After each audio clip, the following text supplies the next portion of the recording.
चंद्रयान-3 पर बहुत बड़ी खबर। चांद पर डी बूस्टिंग का पहला चरण सफल। चांद पर इतिहास लिखने का शुरू हुआ काउंटडाउन। चंद्रयान-3 ने चांद के पास लगाया इंजन पर तगड़ा ब्रेक।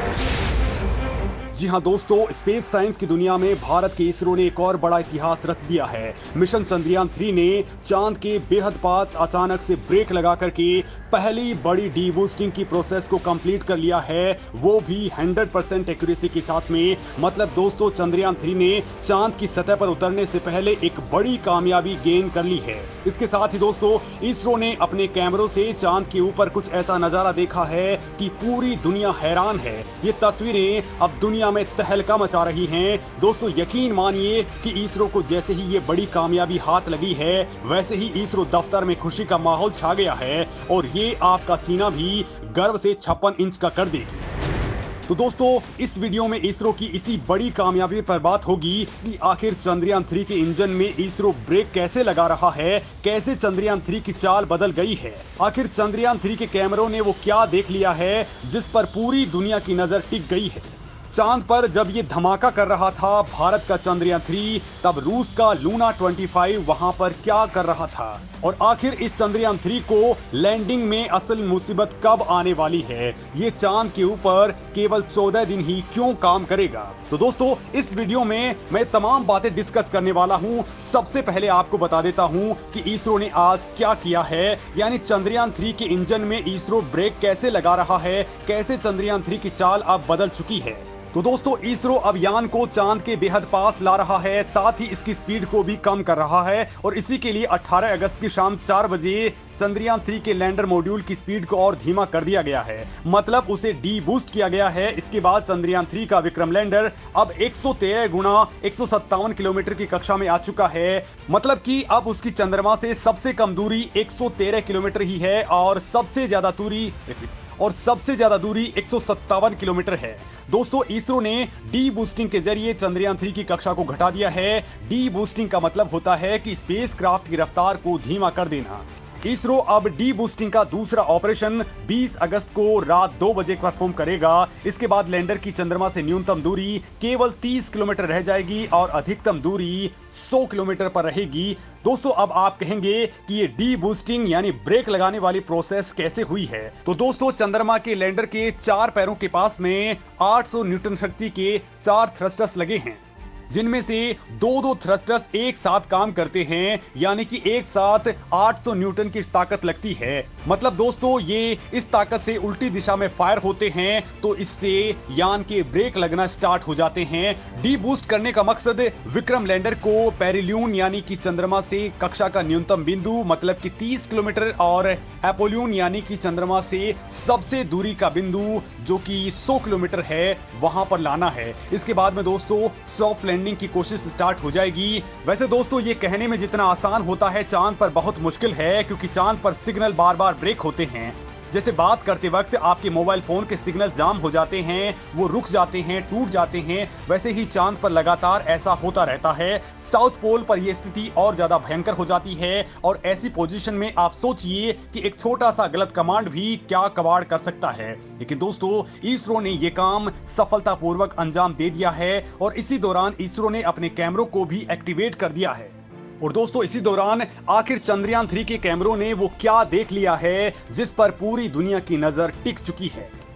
तो दोस्तों, चंद्रयान-3 के लैंडर मॉड्यूल के प्रोपल्सन मॉड्यूल से अलग होने के बाद में चंद्रयान-3 की पहली तस्वीर सामने आ चुकी है। ये तस्वीर लैंडर इमेजर में लगे कैमरा 1 से ली गई है। दोस्तों, चंद्रयान-3 ने जो खूबसूरत तस्वीरें भेजी हैं, उसमें आप भी देख सकते हैं कि चांद को इतने करीब से शायद किसी ने नहीं देखा होगा। दोस्तों, इसरो ने एक साथ चांद की 2 तरह की पिक्चर्स ली हैं, जिसमें पहली है लैंडर पोजीशन डिटेक्शन कैमरा यानी कि LPDC द्वारा कैप्चर की गई इमेजेस, और दूसरी है propulsion मॉड्यूल और लैंडर मॉड्यूल के अलग अलग होने के बाद लैंडर इमेजर कैमरा 1 के द्वारा ली गई इमेजेस।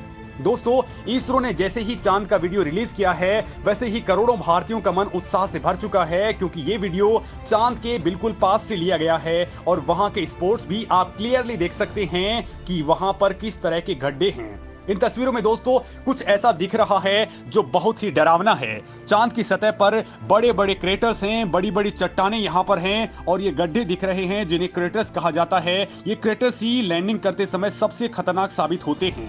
जब चंद्रयान चांद की सतह पर उतरेगा उससे पहले वो लगातार चंद्रमा की सतह की तस्वीरें लेता रहेगा। ये तस्वीरें खासतौर पर 10 वर्ग किलोमीटर के उस एरिया में क्लिक की जाएंगी जिसे इसरो ने लैंडिंग साइट के तौर पर चुना है। लैंडर से मिली तस्वीरों के आधार पर ही इसरो के वैज्ञानिक लैंडिंग की सही जोन को तय करेंगे ताकि दोस्तों चंद्रमा की सतह से टकराने के बाद हमारे यान को किसी भी तरह की दुर्घटना का सामना नहीं करना पड़े। दोस्तों चंद्रयान 2 के लैंडर्स ने भी लैंडिंग के वक्त फेल होने से पहले चंद्रमा की इसी तरह की कई तस्वीरें और डेटा लिए थे। चंद्रयान 3 के विक्रम लैंडर की लैंडिंग साइट इन तस्वीरों और डेटा के आधार पर ही प्लान की गई है। इसरो ने चंद्रयान 3 की लैंडिंग साइट को चंद्रयान 2 की लैंडिंग साइट के बिल्कुल करीब रखा है, लेकिन इस बार इलाका बहुत बड़ा रखा गया है ताकि ऐन मौके पर लैंडिंग साइट अगर बदलनी पड़े तो भी कोई दिक्कत नहीं आए। इसके लिए इसरो चंद्रयान 2 से मिले डेटा और तस्वीरों की मदद ले रहा है। डेटा और तस्वीरें मौजूद होने से इस इलाके की कई अहम जानकारियां इसरो के पास इस बार पहले से ही मौजूद हैं और इन्हीं की मदद से इसरो ने लैंडिंग साइट पर सॉफ्ट लैंडिंग का फुल प्रूफ प्लान तैयार किया है। और दोस्तों इसी बीच आज का तीसरा सवाल भी आ जाता है कि हमने चंद्रयान 3 की तस्वीरें ले ली हैं, पूरे डेटा कलेक्ट कर लिए हैं, लेकिन जब चंद्रयान 3 चांद पर धमाका कर रहा था तब रूस का लूना 25 क्या कर रहा था? क्योंकि दोस्तों असल में इस वक्त चांद के ऊपर रेस चल रही है। भारत के तीसरे मून मिशन चंद्रयान 3 ने बड़ी सफलता गेन कर ली है, लेकिन इसी दौरान रूसी स्पेस एजेंसी रोसकोस्मोस ने भी लूना 25 द्वारा खींची गई चांद की नई तस्वीरों को रिलीज किया है। उन्होंने दोस्तों ये टेलीग्राम के ऊपर रिलीज की हैं। तस्वीरों में चंद्रमा के दक्षिण ध्रुव के पास दूर की ओर जीमन क्रेटर दिखाई दे रहा है। अंतरिक्ष एजेंसी के मुताबिक ये गड्ढा पृथ्वी से दिखाई नहीं देता है, लेकिन शोधकर्ताओं के लिए ये काफी इंपॉर्टेंट होता है, दिलचस्प है। दिलचस्प बात यह है दोस्तों कि चंद्रमा के सुदूर हिस्से की पहली तस्वीर सोवियत लूना 3 मिशन के द्वारा ली गई थी, जिसे लूना 25 मिशन से काफी पहले ही लॉन्च किया गया था। जीमन क्रेटर पृथ्वी से दिखाई नहीं देता है, लेकिन मून मिशन में ये काफी अनोखा माना जाता है। दोस्तों इसको समझने में रिसर्चर्स की काफी रुचि है।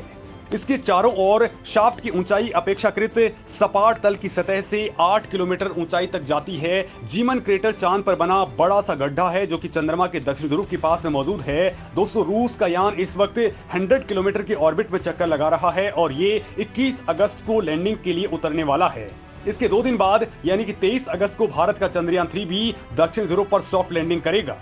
और दोस्तों इसी दौरान इसरो को बड़ी दिक्कत आने वाली है, लेकिन यहाँ पर सवाल ये है कि आखिर चंद्रयान 3 को लैंडिंग में असल मुसीबत क्या आने वाली है? ये 14 दिन ही चांद के ऊपर क्यों काम करने वाला है? तो दोस्तों इसका जवाब ये है कि अब हमारा यान 20 अगस्त को अपनी कक्षा को बदल करके 30 किलोमीटर वाले ऑर्बिट में पहुंच जाएगा और इसी कक्षा में दोस्तों वो अगले 5 दिनों तक रहने वाला है। और दोस्तों इसी कक्षा के अंदर वो आने वाले 2 से 5 दिनों तक रहने वाला है। इसरो की मौजूदा कैलकुलेशंस के हिसाब से 30 किलोमीटर की ऊंचाई में लैंडिंग प्रोसेस स्टार्ट हो जाएगी। तब लैंडर की स्पीड को 1680 मीटर प्रति सेकंड से 2 मीटर प्रति सेकंड पर लाना होगा। ये लैंडिंग यान में 4 थ्रस्टर्स के माध्यम से होगी। इसमें एक थ्रस्टर्स की पावर 400 न्यूटन होती है। 2 थ्रस्टर्स दोस्तों एक साथ काम करने वाले हैं।